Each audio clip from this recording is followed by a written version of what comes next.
alam nila kung ito meron doon sa area ng Moraita, hindi ka natin kasi kung meron ka mga pwersa ng mga kabataan naturalist na nagpapahinga sa lugar. Kung meron nakita natin mga nag-rally na rin na nagpapahinga sa mga gilid, iba ay nag-aanda ng buhay, iba ay kumakain, iba ay naka-stay pa rito at nag-iintay. Hindi ka iniwasan ang gulo! Ito ay abutin pa ng Hoy! Channel 5! Hindi ka iniwasan ang gulo! Tandaan mo yan! Sabi nga ni DILG Secretary John Grimulia ay mananatili yung mga kapulisan natin. Wala ang tagaliwasan ang gulo dito! Wala! Nagkagaling na simbol niya! Bias sa narrative.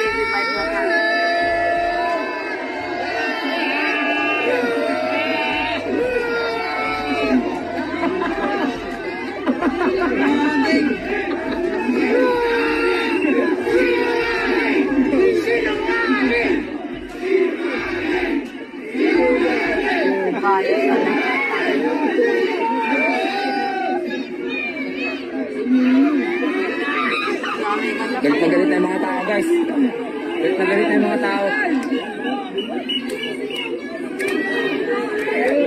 Sabi ko sa inyo, bias ang News 5 eh. Sabi ko sa inyo, bias. Ay. Sabi ko sa inyo, bias. Ay! Patay!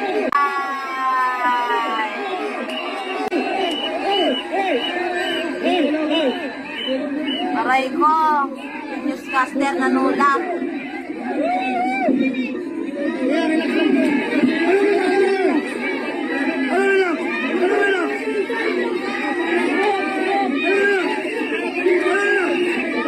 Patay ka!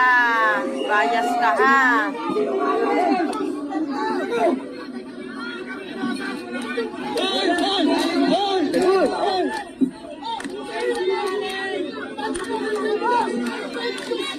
Ano ba itong newscaster na to?